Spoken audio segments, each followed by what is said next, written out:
Hello friends, मेरा नाम जयप्रकाश शर्मा है। आत्र ब्रदर्स चैनल में आपका हार्दिक स्वागत है। दोस्तों, जैसा कि हम कुंडली देखना सीखे हैं और अब हम लाइव सेमिनार के जरिए हम ये देखते हैं कि कुंडली किस तरीके से देखी जाती है और कुंडली में जब भी ग्रह और ग्रहों की स्थिति किस तरीके से है उसी तरीके से उनका रिजल्ट में आता है। दोस्तों, आज हमारे सामने फिर एक ऐसी कुंडली आई है जिसमें हमें जब भी देखेंगे तो उसमें बहुत सारी सिचुएशनें देखनी पड़ रही हैं।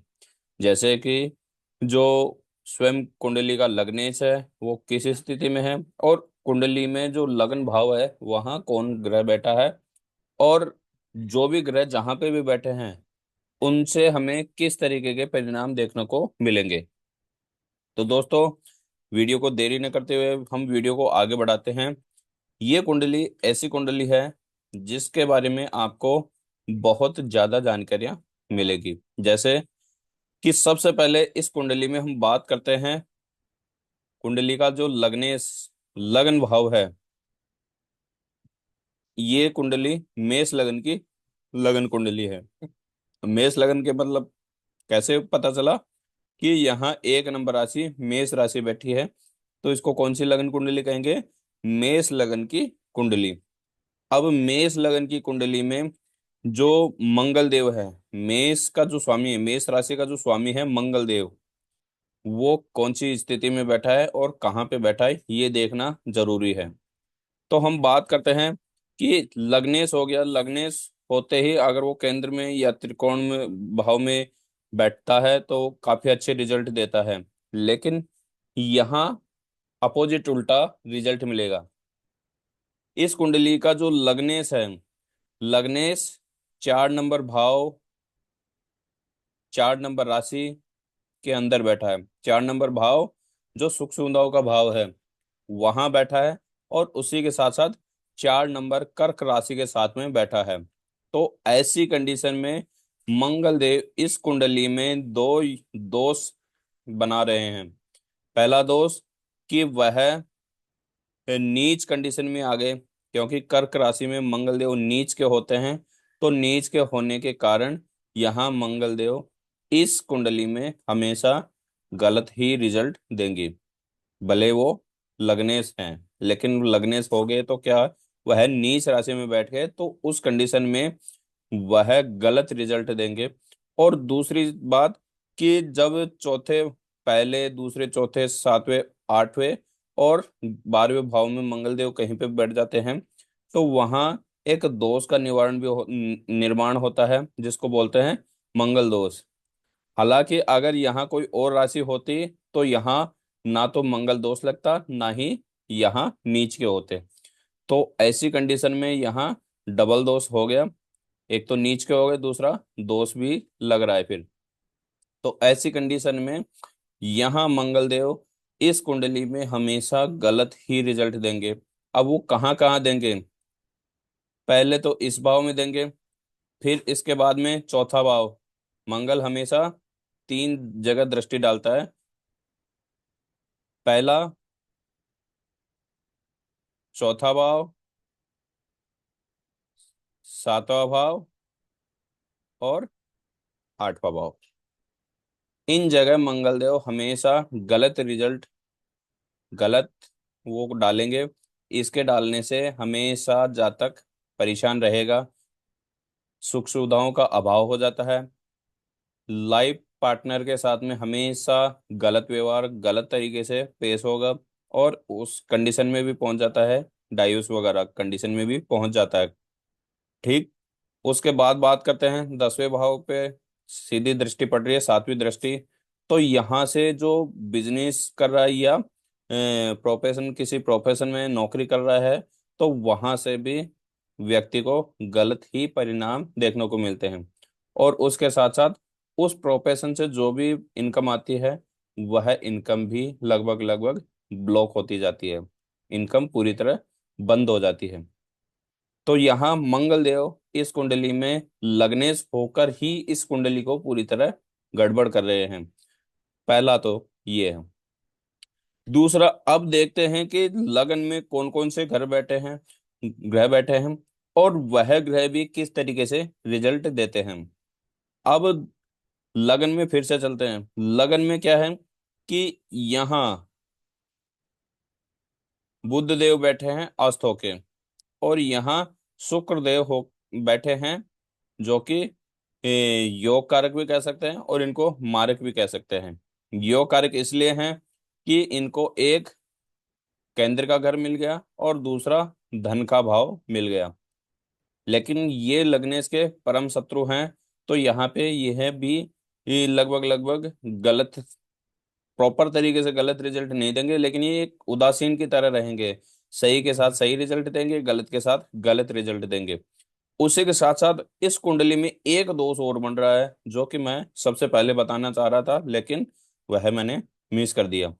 यहाँ बात करते हैं कि राहु और केतु के बीच में लगभग लगभग सभी ग्रह फंस गए, चंद्रमा के अलावा। तो यहाँ एक दोष और बन रहा है जिसको बोलते हैं काल सर्प दोष। काल सर्प दोष में भी वही होता है कि इस कुंडली में जो भी अच्छे योग बनते हैं, उनको, उनसे जो मिलने वाले परिणाम है वह तभी मिलता है जब काल सर्प दोष का निवारण होता है। और काल सर्प दोष का निवारण वैसे लाइफ टाइम तक करना होता है, क्योंकि कभी भी कोई दोष होता है तो दोष का निवारण एक बार में नहीं होता, तो उनका हर 5 साल में दोष का निवारण होता है। तो ऐसी कंडीशन में जातक को एवरी 5 साल में काल सर्प का अनुष्ठान, या एवरी साल श्रावण मास में एक रुद्र अभिषेक हमेशा करता रहे। तो उससे क्या है कि जो काल सर्प दोष से जो गलत परिणाम मिलते हैं वह मिलने बंद हो जाएंगे। अब बात करते हैं आगे की। अब इस कुंडली में हम लग्न भाव में चलते हैं। लग्न भाव में एक तो बैठा है बुध देव, दूसरा बैठा है शुक्र देव। अब यहाँ बुध देव का देखते हैं कंडीशन कैसी है। बुध देव इस कुंडली में मारक कंडीशन में है, और प्रॉपर तरीके से मारक कंडीशन में है, लेकिन बुध देव हो रखे हैं क्या, इस कुंडली में सूर्य से अस्त हो रखे हैं। जहां मैंने हैशटैग लगा दिया उसका मतलब होता है कि वह सूर्य के साथ में अस्त हो गए हैं। अस्त होने के कारण वह अपना प्रॉपर तरीके से रिजल्ट नहीं दे पाएंगे, सही रिजल्ट। तो ऐसे कंडीशन में जब भी बुध देव की दशा अंतर्दशा आएगी, तो वह पहले भाव को, तीसरे भाव को और छठे भाव को, इन 3 घरों को एक्टिव कर देते हैं, और साथ में 7वें घर पे उनकी दृष्टि रहती है। तो इस कुंडली में बुध देव मारक कंडीशन में है लेकिन अस्त हैं। तो वह सबसे पहले इस घर को बिगाड़ने की कोशिश करेंगे। क्यों? क्योंकि शत्रु के घर में बैठे हैं। तो शत्रु के घर में कैसे हैं? यहाँ मेष राशि है, मेष राशि का स्वामी है मंगल, और मंगल और बुध दोनों के बीच में कोई मित्रता नहीं है। तो यहाँ हो गए शत्रु, तो शत्रु के घर में बैठे हैं, तो सबसे पहले तो इस घर को बिगाड़ने की कोशिश करेंगे। उसके बाद बात करते हैं कि यह बुध देव की स्वयं की मिथुन राशि है, मिथुन राशि का स्वामी बुध देव हैं। और यहाँ कन्या राशि है, कन्या राशि का स्वामी भी बुध देव है। तो ये दोनों घर भी एक्टिव होते हैं। जैसे बुध की दशा अंतर्दशा आएगी तब तब ये घर भी एक्टिव होंगे। तो इस घर से जातक को मेहनत भागदौड़ बहुत ज्यादा बढ़ा देंगे, और इस घर से जातक को हद से ज्यादा कर्जा करवा देंगे, हद से ज्यादा दुश्मन हो जाएंगे, हद से ज्यादा कर्जा हो जाएगा। और वह कर्जा ऐसा कर्जा होगा कि जिसको चुकाना असंभव हो जाएगा। यानी कि जब वह कर्जा इतना हावी हो जाएगा कि उसको चुकाने के लिए इनकम स्रोत नहीं दिखेंगे। तो ऐसी कंडीशन में हमें बुध देव को शांत ही रखने में फायदा है, क्योंकि मैंने आपको बता दिया कि यह मार्क कंडीशन में है। मार्क कंडीशन में कोई भी ग्रह जल्दी असर नहीं दिखाता, बढ़िया असर। और वो असर कब दिखाएगा मार्क कंडीशन में, कि जब वो स्वयं राशि में हो या उच्च का हो, तब वो अच्छा रिजल्ट देगा, अदरवाइज वो है गलत ही परिणाम देगा। यहाँ लगन भाव में बैठे हैं तो तनु भाव, तनु भाव में बैठते ही जातक को शरीर से संबंधित काफी परेशान करते हैं। तो यहाँ बुधदेव इस कुंडली में बहुत गलत रिजल्ट देंगे। उसके बाद बात करते हैं, नेक्स्ट है शुक्रदेव। अब शुक्रदेव इस कुंडली में लगन में बैठे हैं और इनकी डिग्री है 9 डिग्री। 9 डिग्री का मतलब है कि शुक्रदेव यहाँ 50% रिजल्ट देंगे। अब बात करते हैं, अगर शुक्रदेव की जब जब भी दशांतर दशा आएगी तो शादी या बिजनेस पार्टनर के योग भी बनते हैं। क्यों? क्योंकि पहला कारण, इनकी दो राशियां हैं, एक तो वृष राशि और दूसरी तुला राशि। अब जब 7 नंबर घर एक्टिव होता है तो अगर व्यक्ति अनमेरिड है तो उसके चांस बढ़ जाते हैं मैरिड के। तो ऐसी कंडीशन में जब जब भी शुक्र की दशा अंतर्दशा आएगी, जैसे इनकी दशा अंतर्दशा चली थी 2004, 2002 से 2004 के बीच में, तो उस समय अगर कोई भी रिश्ता आता और वो रिश्ता फाइनल हो जाता तो वह मैरिज लाइफ आगे चल के कोई नुकसान में नहीं आती। क्यों? क्योंकि शुक्रदेव यहाँ वैसे कंडीशन शुक्रदेव की ठीक है, उदासीन है, लेकिन अच्छी कंडीशन में है। यहाँ शुक्रदेव अच्छा रिजल्ट देंगे। हालांकि शत्रु के भाव में है तो वह सिर्फ इस घर को गलत परिणाम दे सकते हैं, बाकी इन दोनों घरों को अच्छे रिजल्ट देंगे। तो 2002 और 2004 के बीच में इनकी दशांतर दशा में अगर रिलेशन बन जाता, यानी शादी का योग बन रहा था, अगर उस समय शादी हो जाती तो वह शादी लंबे समय तक चलती और उस शादी में कोई भी विघ्न बाधा नहीं आती। अब इसकी दशांतर दशा भी लगभग लगभग ठीक ही जाएगी। अब जातक के इस योग में शादी नहीं हुई और उनकी शादी हुई कि जब मंगल की दशा अंतर्दशा आई। मंगल की जब दशा अंतर्दशा चली थी 2006 से 2008 के बीच में, उस पीरियड में जातक का जब मेरिट का योग बनता है, योग कब बना, क्यों बना इसमें? क्योंकि इनकी दृष्टि भी इसी घर पे पड़ रही है, तो इस घर पे जब पड़ती है तब भी शादी का योग बन रहा था। लेकिन इस शादी के योग में मंगल दोष लगने के साथ साथ इस शादी को करवाए भी और इस शादी को तोड़वा भी दिया। क्यों? क्योंकि मंगल नीच का है, तो नीच का होगा तो इस घर पे भी गलत ही रिजल्ट देगा। तो पहले शादी हुई और शादी के विद इन 1 ईयर के अंदर ही उस शादी को तुड़वा दिया। तो ये चीज भी हमें इसी कुंडली से देखने को मिल रही है। अब बात करते हैं बृहस्पति देव। बृहस्पति देव वैसे इस कुंडली में है बहुत अच्छे, क्योंकि भाग्य स्थान पे भी बृहस्पति देव हैं और जो कर्म भाव जिससे कि हमें ऐसो आराम है मिले, वहां पे भी बृहस्पति देव बैठे हैं। बृहस्पति देव की जब जब भी दशांतर दशा आएगी, जातक के भाग्य उदय होगा। क्योंकि बृहस्पति की एक तो घर है पराक्रम का, दूसरा इनकी स्वयं राशि है धनु राशि और एक राशि है मीन राशि। धनु राशि पे एक तो गुरुदेव की सीधी दृष्टि पड़ रही है, उसके साथ साथ इनकी जो दो राशियां हैं, दो राशियों में एक घर बहुत अच्छा है और दूसरा घर थोड़ा खराब है। दूसरा थोड़ा खराब इसलिए है कि इसमें खर्चे बहुत ज्यादा बढ़ जाते हैं। तो बृहस्पति की जब जब भी दशांतर दशा आएगी तो खर्चे बढ़ सकते हैं, लेकिन व्यक्ति का लक पूरी तरह साथ देगा। तो ये चीज भी देखना बहुत जरूरी है। तो यहाँ बृहस्पति देव अच्छे हैं, अच्छी कंडीशन में हैं। बृहस्पति से हमेशा अच्छे ही रिजल्ट मिलेंगे।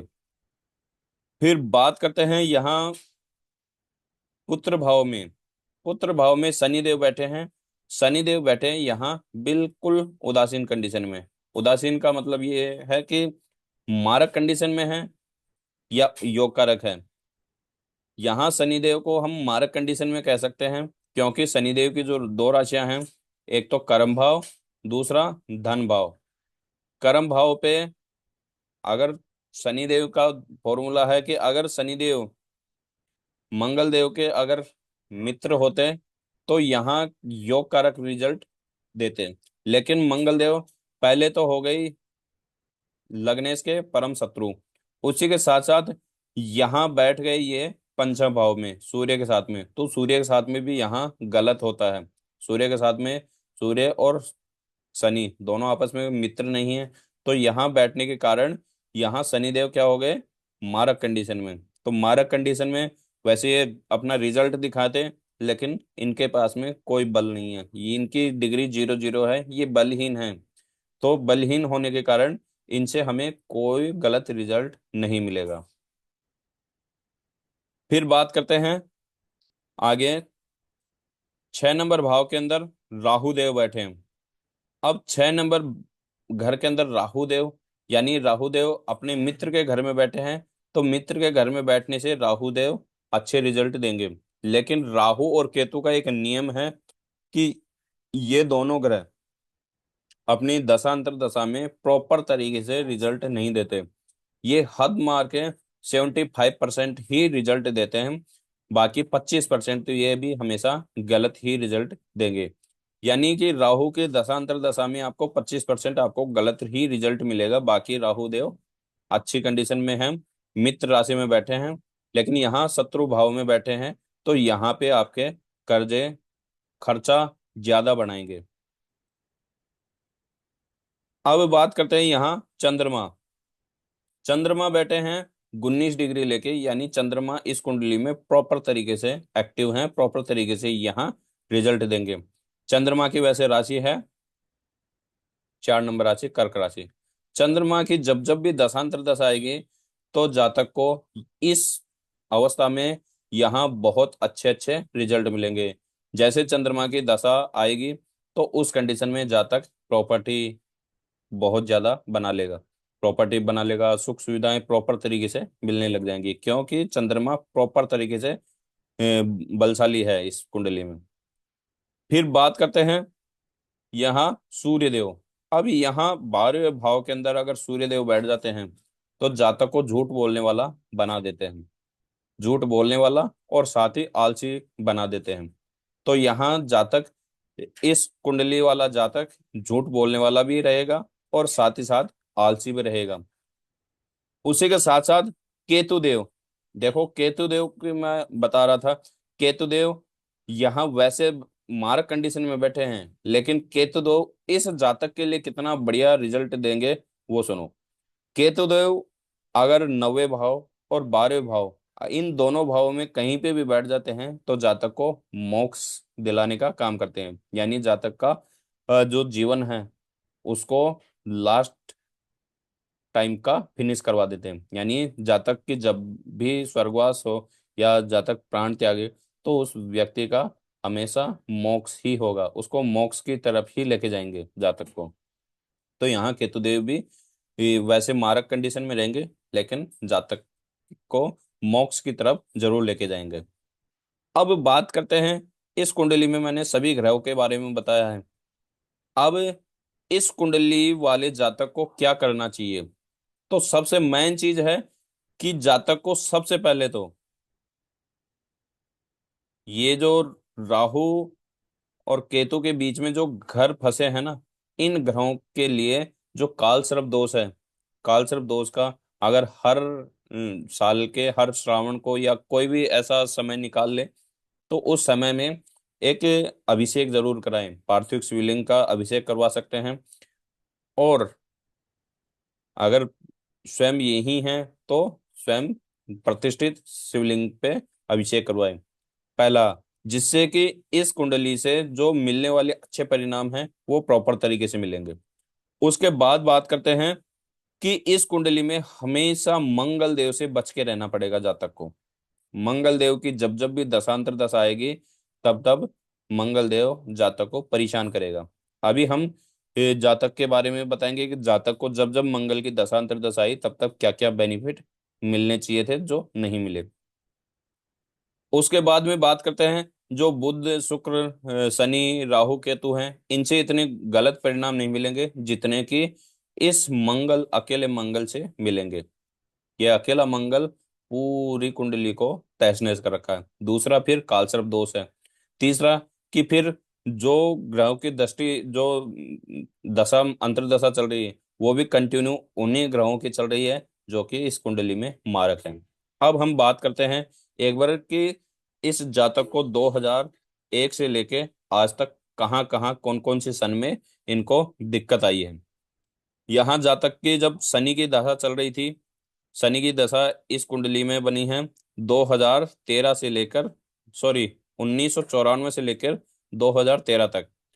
तो जब जब शनि की महादशा आई, तो शनि की महादशा आते ही शनि की अंतर्दशा आ गई 2097, 2000 तक। 1997 से लेकर 2000 तक अंतर्दशा चली। पहले शनि इस कुंडली में मारक कंडीशन पे थे, उसके बाद में बुध आए अंतर्दशा में, वह भी मारक कंडीशन में है। उसके बाद 2000 से 2001 में केतु देव आए, केतु देव भी इस कुंडली में मारक कंडीशन में है, तो वह भी अपने गलत परिणाम दिए। उसके बाद में शुक्र आए 2001 से लेकर 2004 तक। वहां इस जातक को काफी अच्छे सफलताएं मिली। उस कंडीशन में भी जातक के पास में एक शादी का योग आया था, और वह उस योग को मिस कर दिया। अगर वह योग में अगर जातक शादी कर लेता था, तो उसकी मैरिज लाइफ आज तक चलती रहती। क्यों? क्योंकि शुक्र इस कुंडली में ठीक कंडीशन में है। इसको पूरी तरह गलत भी हम नहीं कह सकते, क्योंकि शुक्रदेव दानवों के गुरु हैं, तो प्रॉपर तरीके से गलत भी रिजल्ट नहीं देते। तो यहाँ शुक्रदेव ठीक ठाक रिजल्ट देते, लाइफ चलती रहती।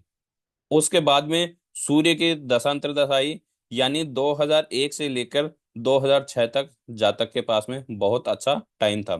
2004 से लेकर 2005 तक सूर्य की अंतर्दशा आई, तो उस कंडीशन में जातक का विदेश जाने का योग बन रहा था।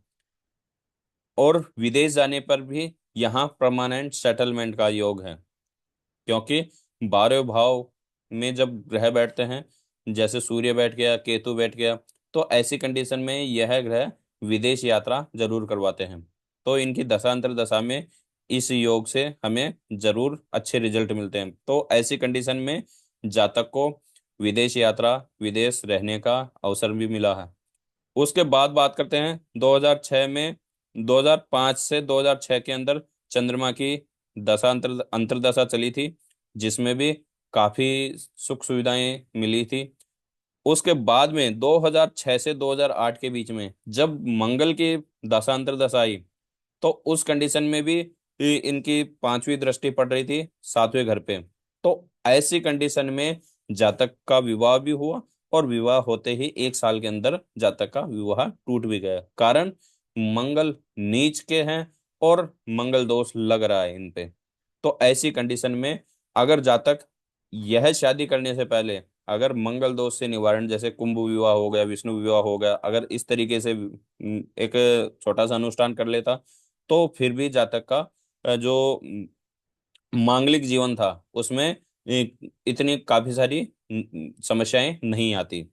उसके बाद बात करते हैं कि मंगल के बाद में 2008 से 2010 में राहु की महादशा अंतर्दशा आई। तो राहु की अंतर्दशा में भी कर्जा और शत्रु पैदा कर रहा था, क्योंकि मैंने आपको बताया कि राहु प्रॉपर तरीके से रिजल्ट नहीं देता। वह तिहाई हिस्सा का ही रिजल्ट देता है, चौथा हिस्से का तो वह नुकसान ही देता है। उसके बाद में बृहस्पति की दशा आई 2010 से 2013 में। 2013 में इनको बहुत अच्छा रिजल्ट मिला है, बहुत अच्छा इनका भाग्य उदय हुआ है।